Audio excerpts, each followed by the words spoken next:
চাচাতো বোনকে সে খুব ভালোবাসতো, তাকে সে পেতে চাইতো, মানে তার সাথে সেক্সুয়াল সম্পর্ক করতে চাইতো, সোজা কথা বলে।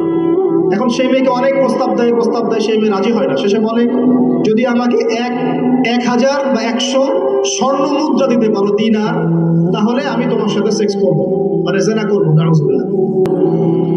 তো এরপর সে তার স্বর্ণ মুদ্রা দেয়, দিয়ে বলে যে এখন আমাকে আমার কাজ করতে দাও।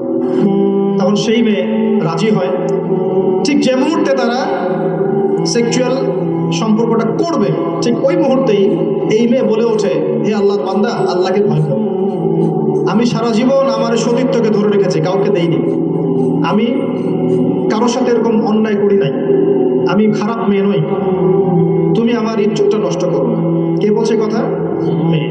ওই অবস্থা থেকে কি একটা ছেলের উঠে আসা সম্ভব? এটা কি এতটাই সহজ? এটা কিন্তু সহজ না। সত্যি কথা বলতে এই বিষয়টা কিন্তু এতটাও সহজ না। যারা অবিবাহিত তারা হয়তো বুঝতে পারবে না, বিবাহিতরা বুঝতে পারছে। তো ওই অবস্থা থেকে সেই টাকাগুলো না নিয়ে সেই স্বর্ণমুদ্রা মেয়েকে দিয়ে ওখান থেকে সেই ছেলে উঠে আসে আল্লাহর ভয়ে। সে এখন গুহার মধ্যে আটকা পড়েছে, আল্লাহকে বলছে, আল্লাহ, ওই দিন ওই কাজ যদি তোমার সন্তুষ্টির জন্য করে থাকি, আজকে আমাকে মৃত্যুর হাত থেকে বাঁচাও। সমস্ত পাথর দপদপ করে সরে গেল।